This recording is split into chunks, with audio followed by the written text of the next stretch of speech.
Good afternoon, guys. It's lunchtime on day 2. We set off yesterday, eventually at about 11:15. We had quite a nice bit of sailing through the night. Then we had a bit of a calamity. Just about 6:45. Sandra had only been in bed about an hour, and I had just taken over an hour or so before, when suddenly the alarm went off on the instruments, and I rushed to see what it was. Apparently we'd lost all our wind instruments. We were sailing at the time on the wind vane, so the autopilot lost the plot, and before I knew it, we were in irons, basically, heaved to. So we weren't too far out of Saldanha, only about 35-40 miles out of Saldanha at the time, and it did occur to me that we might have to go back to Saldanha for spares and a fix. But fortunately, it occurred to me that we'd had this problem previously, or a similar problem previously, on the first leg down from Phuket to Mauritius, and that had been solved by a reset of the autopilot computer. So I roused Sandra because I needed the autopilot switched off at the control panel while I steered it in manual, and then switched back on again after a sort of 30-second wait. I'm pleased to say that worked, so that was good. John? We caught a fish! We got a fish! Wow, beautiful! This is our first catch with our new lures. Oh, this is the old lure, actually, from The old lure. Look, guys. Just hold it up a little bit. Oh, wow. Sorry, guys. This is our dinner. We're not going hungry. Brilliant stuff. Excellent.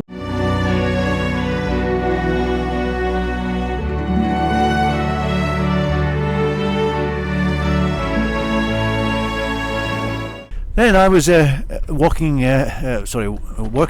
I was cleaning some of the bright work, which is a little bit rusty, although it was cleaned about 10 days ago. It was looking a little bit rusty again, so I decided in the sunshine, it was nice, I would do a little bit of work. And while I was down this port side, I heard a sort of bolt or something fall on the deck, and I couldn't find out what it was. Anyway, I came up to the helm station later after I'd finished going around the yacht, and was just looking around, and I saw lying on the deck here a shackle bolt, and when I looked, I came up quickly and I discovered that what it was this shackle bolt here, which had obviously not been Loctite when Almin replaced the sails on the 1st of March. So fortunately we didn't lose the bolt, and we would have had a spare shackle these days, so that wouldn't have been the end of the world, but nonetheless it could have been not so good. Anyway, I'm now going to Loctite that. I had a metal Loctite on this one, which is the opposite one of the one that I replaced earlier in the last episode. But it was a metal one, and as you can see, it's causing a lot of rusting due to the different metals. So I've taken that off, and I'm going to put a plastic one on just for safety. And if I can see anywhere else, there is one here at the end. I'm going to put another Loctite on there as well. So that's the small jobs for the day. But a beautiful day here on the Indian Ocean.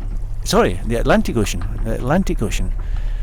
Sadly though, we've only got about 4 knots of wind, so we're motoring, as we have done a lot of the time since we left. We did have some nice sailing through the night, as I said, but sadly the wind has gone. Bye for now. I'm being chased by a sea lion. I hope he's not after my lure. I don't fancy trying to get that out of his mouth. But I mean, what's he doing out here? And then over there are some huge seabirds. It's too far away, really, but they are so large. I wonder if they're albatrosses. I don't know how you tell an albatross. But anyway, I've got a friendly sea lion is back again. I don't know what he's up to now. Where are you, my friend? There he is. Don't touch my lures. I haven't got enough spare ones. Hopefully he's intelligent enough not to take them. Unlike the birds. Oh, he's out there now. Oh, he's after it. No, no, no, no, don't do that, don't do that. Don't do that. Oh good, he's turned away from it a little bit. Okay, Commodore, what's going on? Hey, yeah, we just started sailing now. We exceeded 10 knots, so yeah, we stopped the engines and now we are sailing. We are sailing for a while because we had the engines going for too long. And then we're trying to catch some fish. We had beautiful sunshine earlier today, but it's pretty cool now. The mist comes over quite early in the afternoon. Quite pleasant, quite entertaining. Not too cold, guys. Life is not that bad, not so bad.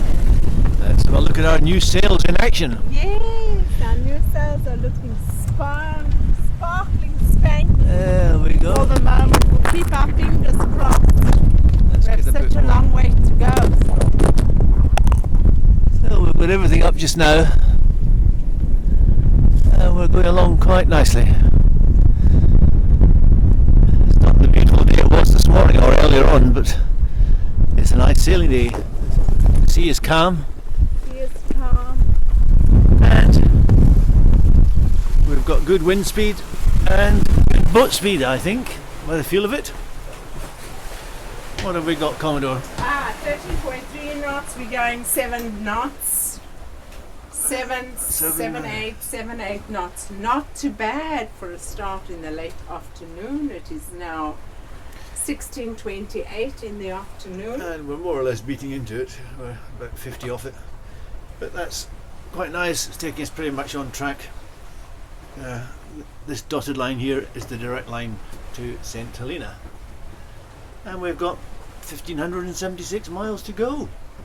Yes, on our second day of sailing. Yep. Well, the first full day of Yeah, sailing, let's yeah. put it that way. Many birds around. And we've only covered 138 miles since we started, so Yeah. it's been a pretty slow start. There we go. At least we're going now. Let's hope it stays this way.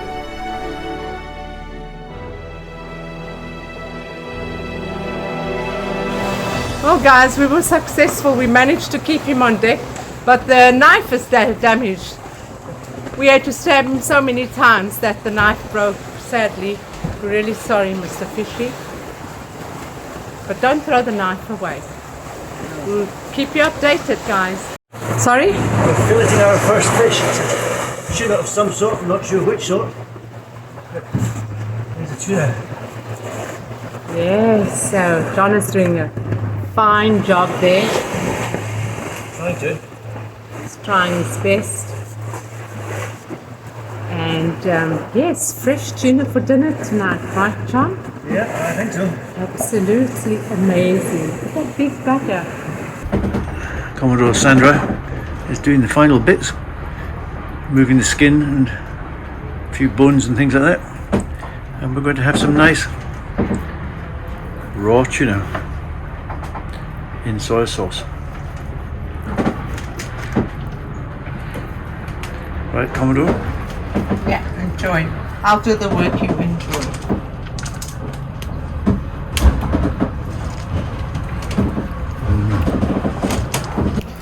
Hi guys, it's Friday the 6th of May, thank you Sandra. We've got a pretty exciting morning. We got caught with our trousers down a little bit. We saw a line squall earlier but on the radar, but we were passing just in front of it, so that seemed okay. And I took my eye off the ball a little bit there, and then suddenly Sandra and I were downstairs doing some chores, and I thought, this is we've got not right. We're heeling a bit, and we're going awfully fast. So I rushed upstairs, and sure enough, we had over 20 knots of wind and squalls everywhere. So I very quickly put in reef 2. We already had a reef in the mainsail. I put in reef 2 and reef 1 in the Jenny. A few moments after that I changed my mind and put a second reef, in fact 2 and a bit reef I suppose it was altogether, in the Genoa, and that's as we are now. The wind has calmed down now. It's really not too bad at all. We've got a Chinese cargo ship here just passing us, going the other way to somewhere in China. The seas were pretty rough for a while. We were taking on a lot of white water. Back at 20 knots or so. That's the true wind speed there. With our forward momentum, generally reduces the apparent wind. Which is up here. Oops, up here. We're doing between 6 and 9 knots ish most of the time, which is fine. So, although as I say, I was tempted to shake out the reefs in the Jenny, decided for the moment not to bother.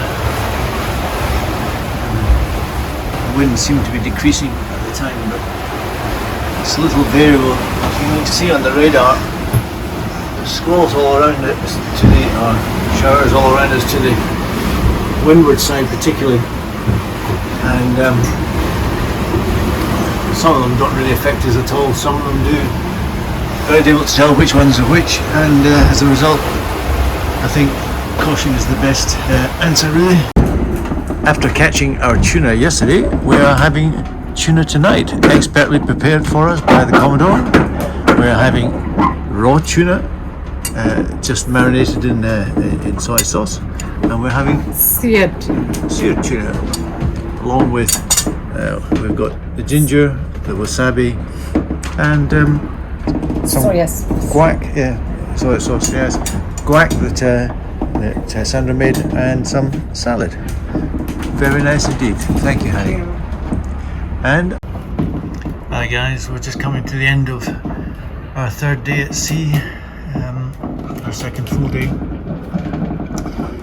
The end of the day is 10 o'clock, just coming up to 10 o'clock now, and we've already done 147.5 miles today, which is quite remarkable, because we spent most of last night pottering around at 2 or 3 knots, and it wasn't until 7 o'clock in the morning that the wind started to get up a bit. Now we're sitting at a sort of solid 20, 25 knots sort of thing, and it's causing quite a bit of broaching, and then when the yacht returns to track, it often collapses the Genoa, and the Genoa car and pulley that guided across the deck right above my head here makes a hell of a banging noise. But anyway,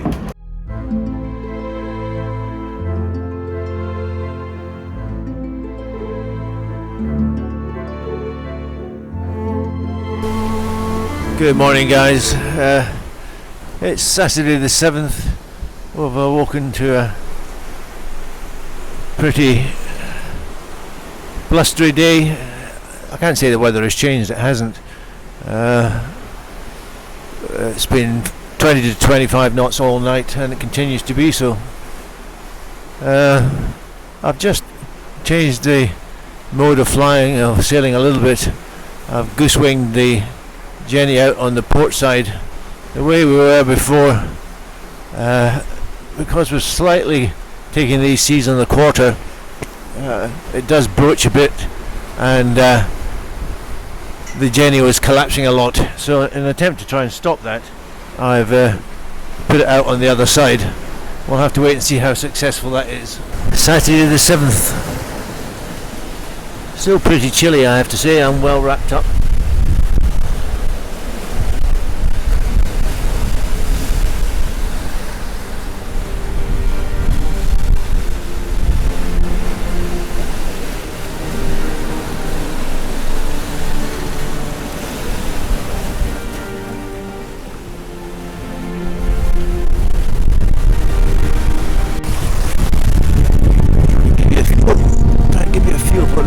some of these bigger waves.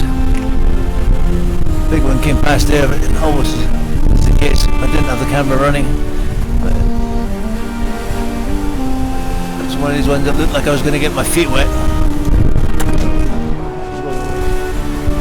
There's a bigger one coming, I think. Here we go. Comes up behind you, it looks like you're going to get wet way above us, and then suddenly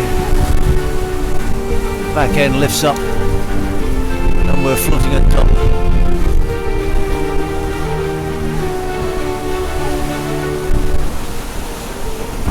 Quite amazing. But just as well it works this way. In the afternoon, we're just coming up to 600 miles travelled, which is a pretty good effort. Mostly north, but obviously a fair bit of westing in that as well. On the breakages front, nothing much to report, except that our new Genoa is looking a little bit tatty, which I'm surprised about. You can see light through there all the way down there. The stitching is all gone in places down there, and obviously that's rubbing. I don't know what it's been rubbing on, but even worse from my point of view is that you can see the a little bit of try not to fall overboard, the little bit of string here. This is supposed to, this piece of the rubbing here on this side was supposed to be, or was originally, sewn on around there, and it's quite important because it keeps the bottom end of the Genoa from being ripped out of the groove, which is here on the side. And if the bottom doesn't come out, then the rest of it won't come out either. But then once the bottom starts to come out, it's possible that the whole thing will come out. So I'm going to just check on this and see whether, I'm not sure whether yeah, the sewing's going to come out all the way across, which is no good. As you see, this umbrella here is already gone, and this is its first sail. The stitching's gone there. It's been rubbing on, but that's really rather annoying. Rubbing against the A-frame, I think maybe a bit, but even so, it's gone very quickly. That's very annoying.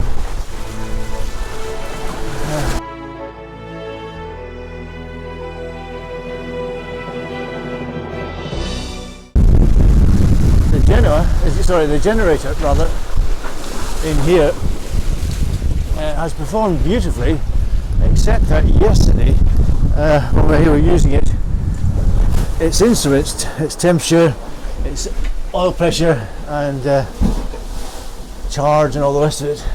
Big birdie there. Hey. I don't think that's an albatross. It's not big. It's not as big as some of the bigger birds I've seen, and particularly in the body and the head. Anyway, going back to the generator, the instruments, the lights all flicker, and the gauges flicker up and down, and the temperature gauge eventually goes off the scale. He's back again. Anybody recognise that? Please leave a comment below.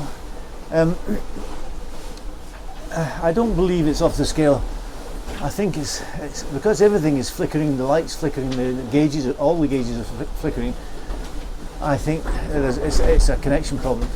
After I switched it off yesterday in an attempt to try and verify the situation, I went in the cupboard here, I uncovered the generator. It's got a big cover and all the rest of it. It's meant to try and keep it dry. I took all that off, and then it's got covers under that as well. I took them off, and the hot water was pretty hot, it has to be said. I could put my hand on it, it didn't burn me, but I wouldn't want to keep my hand there for very long. On the other hand, the cylinder head, I could put my hand on there for about 30 seconds before it got too hot and I had to let go, but it was certainly not burning. Therefore, I don't believe the temperature is off the scale.